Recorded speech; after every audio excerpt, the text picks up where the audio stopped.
I'm Dr. Neil Skolnick. Last night, I saw on Amazon's homepage the announcement that they're now offering a subscription service for primary care with 24/7 access. According to the letter from the CEO, this is in response to a broken healthcare system, and what Amazon is providing will be, and I quote, how primary care should work.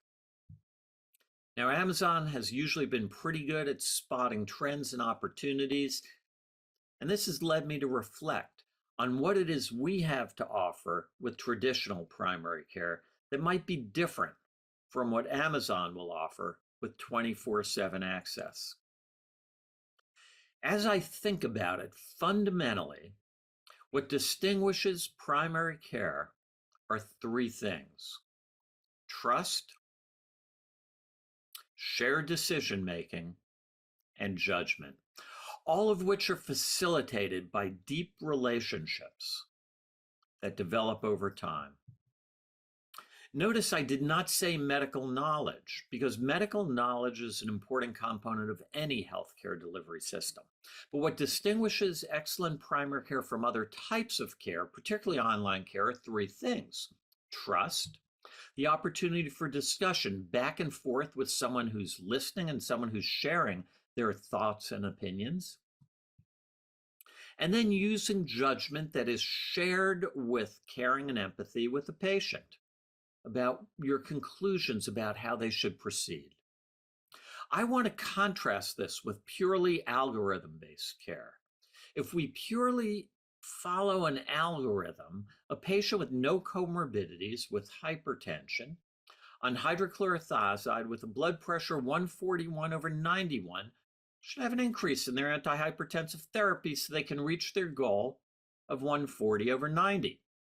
In fact, though, what's usually done is carefully first looking back in the chart to see how many times their blood pressure has exceeded the goal.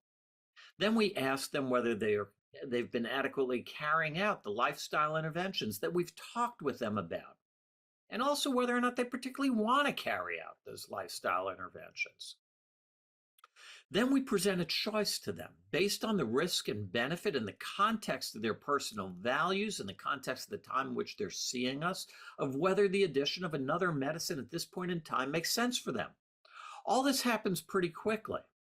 And while we don't think a lot about it, what happens is actually the integration of medical knowledge with shared decision making, and then a discussion, which isn't always that quick, with someone who trusts us, and a judgment call about what we think they should do.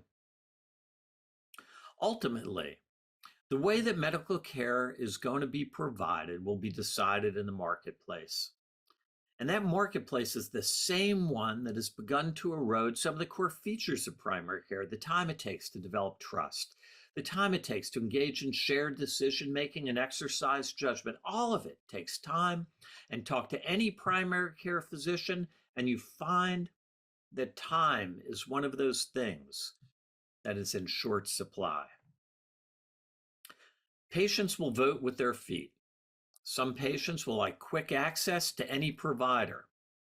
I don't think any particular type of care will dominate, because medicine never has been and never should be one size fits all.